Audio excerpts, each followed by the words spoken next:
Welcome back.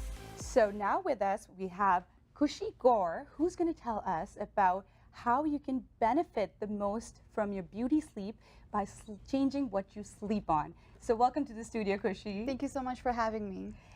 Kushi, first of all, tell us what should we be sleeping on, because that changes our sleep and our beauty routine and everything. It changes everything. So there's always 2 points that I always tell everybody to look for, regardless if you're shopping or just looking at what you're sleeping on currently, is to see what your pillowcase is made up of. Okay. If it's mixed in between or if it's 100% of the ingredient itself. So these two that we have available. Now this one, as you can feel, is quite rigid. Yes. The fabrics, this is actually 50% cotton, 50% polyester. Oh, okay. And so it's really important to know that how the makeup is, so you can actually then control what you're sleeping on, how your hair is turning out. And this is what usually we find in people's homes, is you find this kind of fabric, right? Which This is very typical in everybody's homes. I think a lot of people fail to see the connection that the pillowcases have with beauty as well. Okay, so tell us in terms of what is a better fabric to sleep on, because obviously this doesn't really help with your skin and your hair and everything. So in like a lot of our South Asian community, textured hair and you waking up the next day with frizz is very likely to happen. Oh yes, that's very common. I always think it's my hair, it's just me. But exactly, and you have to put on a lot more chemicals and products just to tame that down. So it's very important to sleep on silky pillowcases that will actually accentuate your curls and keep them together the next morning. So what do you mean by silky? This is one example of fabric. So tell us. So you can already feel how your hair will simply slide on this.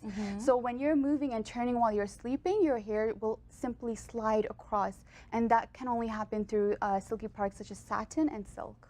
Okay, so what is the difference what's happening to your hair when you're sleeping on something like the microfiber and the polyester versus something soft and silky like satin? So cotton actually causes friction to the hair. Okay. And so when you're sleeping on it, it's actually microscopically pulling at your hair, which causes frizz, tangles, and even increases fallout. Okay, so now I have a solution for my frizzy hair in the morning, which is perfect.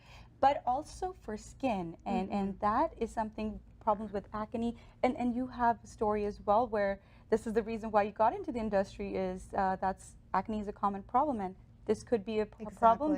This could be the reason.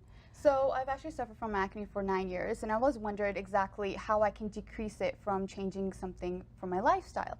So after I was researching a lot, it turns out a dermatologist claims that what you're sleeping on could be causing acne because it hosts a lot of bacteria, especially cotton fabrics. Okay.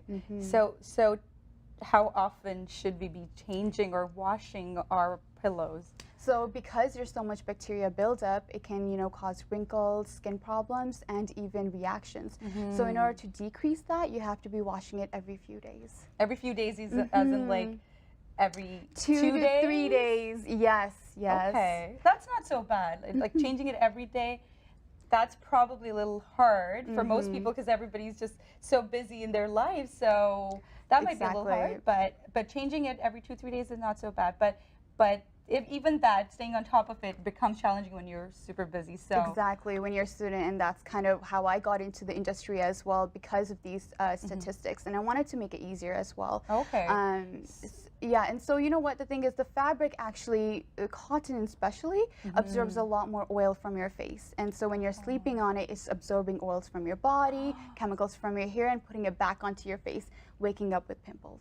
Okay, and also for wrinkles, that's something that your pillow cover could help reduce as well? So when you're getting older, wrinkles are more predominant because your skin is a lot more drier. It doesn't have those natural oils coming out from your face. And so when you sleep on something which is a little bit coarser, such as cotton, linen, what happens is that, again, you're pulling at your skin, and you're not really healing your skin. And plus, you're sleeping on it for 8 hours a night. Yes. And that's almost half your life, Yeah, hopefully more if you can get away with it. But just in general, the feel of it, satin and silk is just so luxurious, and it feels so rich.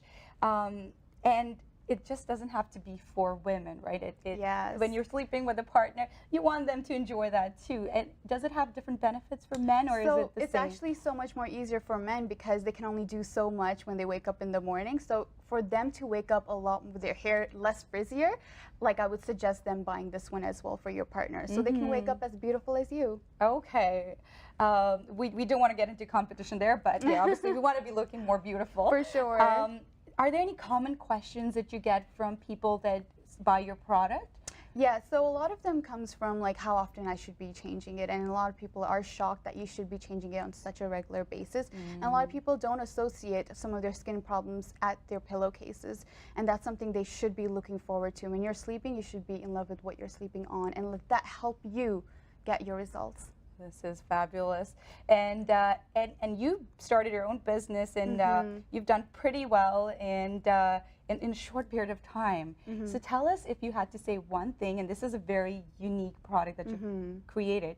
So tell us, is there one thing that you want to tell girls out there who have a brilliant idea and want to get started? What would that be? So just create what you want to create immediately. If you have an idea, write it down, tell somebody else, and get it started. Because the more you wait, the less passion you actually end up having. So start it right there, and if you have an idea, do it. Don't ever stop. Oh, it is such a pleasure to talk to you, Kushi.